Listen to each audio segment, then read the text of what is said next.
Assalamualaikum warahmatullahi wabarakatuh. Kami dari kelompok 6 yang beranggotakan 3 orang. Saya sendiri Maulia Hibzatun Nufus dan 2 teman saya Hairunisa dan Muhammad Haikal. Makalah kami yang berjudul Komunikasi Politik. Pertama-tama, pengertian komunikasi. Komunikasi merupakan aktivitas yang tidak dapat terpisahkan di dalam semua aspek kehidupan manusia. Sebagai makhluk sosial, manusia selalu melakukan interaksi dengan manusia lain untuk mencapai sebuah kesepakatan dan saling pengertian. Bergantung pada titik pandangannya, komunikasi adalah pengalihan informasi untuk memperoleh tanggapan, pengoordinasian, makna antara seseorang dan khalayak, saling berbagi informasi, gagasan atau sikap, saling berbagi unsur-unsur perilaku atau modus kehidupan melalui perangkat-perangkat aturan, penyesuaian pikiran, penciptaan berangkat simbol bersama di dalam pikiran para peserta. Singkatnya, suatu pengertian suatu peristiwa yang dialami secara internal, yang murni personal yang dibagi dengan orang lain, atau pengalihan informasi dari satu orang atau kelompok kepada yang lain, terutama dengan menggunakan simbol. Komunikasi adalah proses interaksi sosial yang digunakan orang untuk menyusun makna yang merupakan citra mereka mengenai dunia, atau yang berdasarkan itu mereka bertindak, dan untuk bertukar citra itu melalui simbol-simbol. Yang kedua, pengertian politik. Politik adalah siapa memperoleh apa, kapan, dan bagaimana pembagian nilai-nilai oleh yang berwenang, kekuasaan dan pemegang kekuasaan, pengaruh, tindakan yang diarahkan untuk mempertahankan dan atau memperluas tindakan lainnya. Dari semua pandangan yang beragam itu ada persesuaian umum bahwa politik mencakup sesuatu yang dilakukan orang. Politik adalah kegiatan. Pada umumnya, dapat dikatakan bahwa politik adalah bermacam kegiatan dalam suatu sistem politik atau negara yang menyangkut proses menentukan tujuan tersebut, pengambilan keputusan atau decision making mengenai apakah yang menjadi tujuan dari sistem politik itu, menyangkut seleksi antara beberapa alternatif dan penyusunan skala prioritas tujuan yang dipilih. Yang ketiga, pengertian komunikasi politik. Sesuai etimologinya, komunikasi politik atau political communication adalah komunikasi yang melibatkan pesan-pesan politik dan faktor-faktor politik atau berkaitan dengan kekuasaan, pemerintahan, dan kebijakan pemerintah. Komunikasi politik ialah proses penyampaian informasi mengenai politik dari pemerintah kepada masyarakat dan dari masyarakat kepada pemerintah. Komunikasi politik adalah proses di mana informasi politik yang relevan diteruskan dari satu bagian sistem politik kepada bagian lainnya, dan di antara sistem-sistem sosial dengan sistem-sistem politik.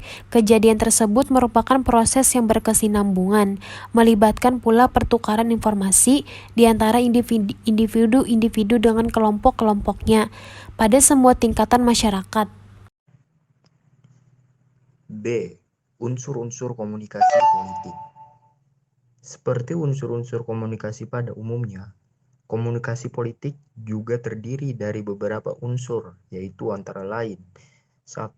Komunikasi politik, yaitu orang atau individu yang berperan di dalamnya. 2. Komunikan adalah seseorang atau sekelompok orang sebagai subjek yang dituju oleh komunikator. 3. Isi komunikasi merupakan produk penguasa setelah melalui proses recording. 4.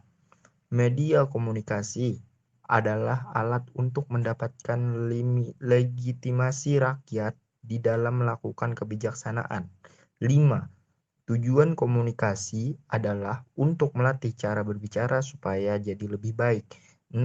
Efek komunikasi adalah hasil dari penerimaan pesan atau informasi yang disampaikan kepada komunikan. 7. Sumber komunikasi politik sangat menentukan kualitas dan kredibilitas komunikasi. C. Tujuan komunikasi politik.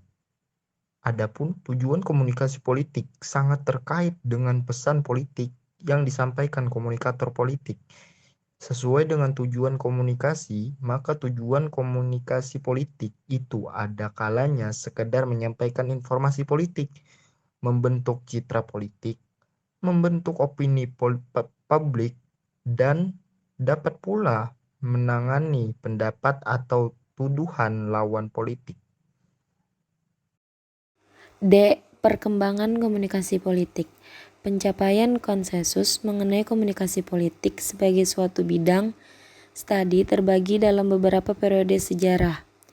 Komunikasi politik menjadi sebuah disiplin ilmu sejak dibentuknya bidang komunikasi politik oleh International Communication Association dan American Political Science Association. Di awal tahun 70-an, karya tentang komunikasi politik sudah ada sejak zaman Aristoteles pada tahun 350 sebelum Masehi. Studi komunikasi mulai marak sejak Perang Dunia ke-1. Yang pertama, periode klasik. Periode klasik berlangsung dan berakhir pada tahun 1940-an. Pada periode ini, hal utama yang menjadi bidang kajian adalah komunikasi politik yang berfokus pada kajian retorika. Istilah komunikasi massa yang sekarang ini kita kenal dengan periode ini dikenal dengan istilah public opinion and propaganda. Kedua, periode sekitar Perang Dunia I dan II. Fase kedua dalam sejarah perkembangan komunikasi politik adalah periode yang berlangsung pada kurun waktu sesudah seperempat pertama abad ke-20 sampai dekade tahun 1950-an. Perkembangan komunikasi politik periode ini dibarengi dengan terjadinya Perang Dunia I dan Perang Dunia II. Pihak-pihak antara poros Jerman dengan sekutu Amerika Serikat saling melemparkan propaganda dan perang urat syarab. 3. Periode pasca Perang Dunia I dan Perang Dunia II. Dekade pasca ini berlangsung pada pertengahan dekade tahun 1950-an hingga awal 1970-an. Awal mula periode ini ditandai dengan adanya temuan riset bahwa media massa punya pengaruh terbatas terhadap sikap, keputusan, dan perilaku. Beberapa ilmuwan yang melakukan riset pada bagian kajian ini seperti Paul Lazarsfeld, Robert Camerton, dan Joseph Kepler. 4. Periode sesudah kuartil ketiga abad ke-20. Periode keempat ini komunikasi politik berkembang sebagai subdisiplin ilmu atau bisa disebut interdisipliner. Hal ini juga serupa dengan pendapat Raife bahwa teori komunikasi politik pada awalnya dibangun oleh 3 disiplin ilmu, yaitu psikologi sosial, komunikasi massa. Di antara ketiga disiplin ilmu tersebut, psikologi yang paling berpengaruh. Penelitian awal tentang komunikasi politik dipengaruhi oleh psikologi sosial Laswell 1927 dengan studi propaganda politik hingga Handley, Cantrill, dan Gordon Allport 1935 dengan studi persuasi Walter Lippmann 1922 tentang opini publik. 5. Periode sekarang atau abad ke-21. Realitas komunikasi politik dalam periode ini semakin diteliti. Misalnya bukan hanya sebatas pada persoalan pemilu pendapat umum, konflik, dan lain-lain. Namun juga diteliti terkait soal demokrasi, budaya pop, gender, etnisitas, multikulturalisme, dan globalisasi. Periode ini ditandai dengan semakin atraktifnya kajian soal pemasaran politik. Dalam periode ini juga menghasilkan beberapa karya James Curran 2002, Media and Power, pengupas soal keterkaitan demokrasi, perubahan sosial, tuntutan reformasi media, terutama TV, dan keterkaitan media massa dan demokrasi.